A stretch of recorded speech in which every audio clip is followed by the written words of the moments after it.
আন্ধাৰ বিনাশী জ্বলিছে এগছে আশাৰ চাকি সপোনৰ পথেৰে আজি বাস্তৱত কাঢ়িছে খোজ বিশ্বজিৎ ৰাজপ্ৰতিমহতৰ জীৱনে ললে আত্মনিৰ্ভৰশীলতাৰ নতুন গতি কাপোৰ গেলামালৰ ব্যৱসায়ৰে সমাজত প্ৰতিষ্ঠা লাভ পূৰণ কৰিবলৈ সক্ষম হৈছে এটাৰ পাছত আন এটা সপোন সপোনক বাস্তৱায়িত কৰাত মূল ভূমিকাত বন্ধন বেংক সময় সকলোৰে সলনি হয় বেয়াৰ পাছত ভাল এদিন হ'বই যিদৰে আন্ধাৰৰ পাছত পোহৰ নামে ঠিক সেইদৰে বেয়া সময়ৰ পাছৰ সময়খিনি ভালেই হয় ঠিক একেদৰে মানুহৰ জীৱনত উঠানামা থাকে বিশেষকৈ আৰ্থিক দিশত নিজকে সবল কৰি তুলিবলৈ প্ৰতিদিনে অহৰহ চেষ্টা অব্যাহত থাকে পৰিয়ালৰ অভাৱ অনাটন দূৰ কৰিবলৈ সন্তানক ভাল বিদ্যালয়ত পঢ়ুৱাবলৈ সপোন সকলোৰে থাকে কিন্তু জীৱনৰ কাইটিয়া বাটত একাংশ চেষ্টা কৰিও বিফল হয়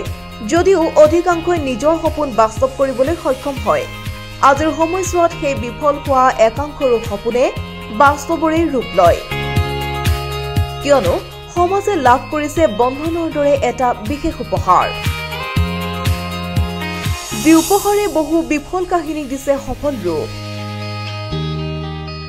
এয়া সৰুপেটৰ বিশ্বজিৎ ৰায় আৰু ৰাজপ্ৰতিম দাসৰ কাহিনী প্ৰথমে বিশ্বজিৎ ৰায়ৰ জীৱন সংগ্ৰামৰ কাহিনী জনাব খুজিছো আপোনালোকক এজন বিশ্বজিৎ ৰায় জীৱনত কি কৰিম বুলি ভাবি থকা বিশ্বজিৎৰ জীৱনে ৰচিলে বহু বিফলতাৰ কাহিনী কিন্তু সফলতাই খেদি ফুৰা বিশ্বজিৎ কাষ চাপিল বন্ধন বেংকৰ তাৰ পিছৰ দৃশ্য এয়া আজিৰ সময়ৰ বিশ্বজিৎৰ সফলতাৰ এক ডাঙৰ উদাহৰণ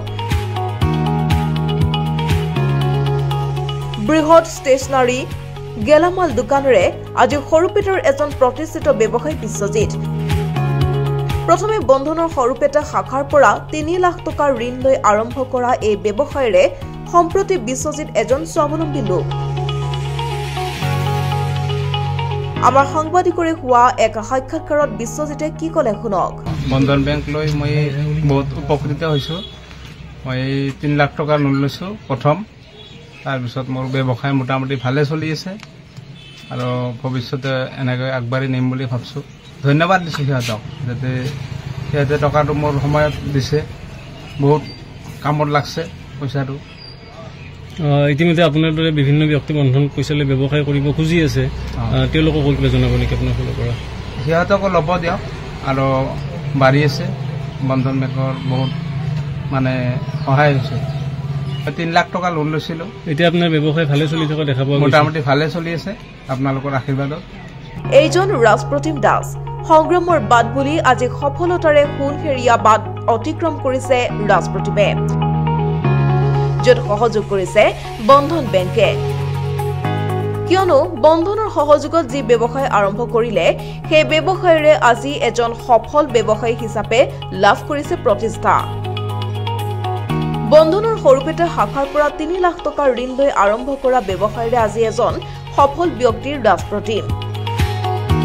আমাৰ সাংবাদিকৰে সৈতে হোৱা এক সাক্ষাৎকাৰত ৰাজপ্ৰতিমে বন্ধনৰ সহযোগিতাৰ বাবে বন্ধনক ধন্যবাদ জনোৱাৰ উপৰিও ৰাজ্যৰ নিবনুৱাসকলক বন্ধনৰে সৈতে জড়িত হ'বৰ বাবেও জনালে আহ্বান মই আজি বন্ধন বেংকৰ পৰা দুবাৰমান লোন ল'লো লাষ্টত মই 3 লাখ টকাৰ লোন লৈছোঁ 3 লাখ টকাৰ লোন লৈ মই আজি বিজনেছখন ভালেখিনি মোৰ গ্ৰোথ হৈছে আজি বন্ধন বেংকৰ প্ৰত্যেকটা কৰ্মচাৰীক মই ধন্যবাদ জনাওঁ তেওঁলোকে মোক বহুত সহায় কৰে বোলে এই যে যোৱা 3 লাখ টকাৰ লোন মোৰ 2 দিনত চেংচন কৰি দিছে তেওঁলোকে আজি মোৰ বিজনেছৰ গ্ৰোথ হোৱাৰ অন্যতম এটা কাৰণ বন্ধন বেংক আৰু বন্ধন বেংকৰ সকলো কৰ্মচাৰীক মই ধন্যবাদ জ্ঞাপন কৰিছোঁ আৰু তেওঁলোকৰ কাৰণে আজি মোৰ বিজনেছ মানে বহুত দূৰ আগুৱাই গৈছে আৰু ভৱিষ্যতে তেওঁলোকৰ লগত সহায় সহযোগিতা থাকিব তেওঁলোকৰ পৰা আৰু সহায় বিচাৰি আৰ্থিকভাৱে তেওঁলোকে দিয়ে থাকিব মোক এইদৰে সংগ্ৰামৰ একোটা সফল কাহিনী লিখিবলৈ সক্ষম হৈছে ৰাজপ্ৰতিম বিশ্বজিৎ হতৰ দৰে ৰাজ্যৰ লাখ লাখ লোকে যাৰ বাবে বন্ধন আজিৰ সময়ত এক বিশ্বস্ত সহযোগী হিচাপে থিয় দিছে ৰাজ্যৰ লাখ লাখ নিবনুৱাৰ কাষত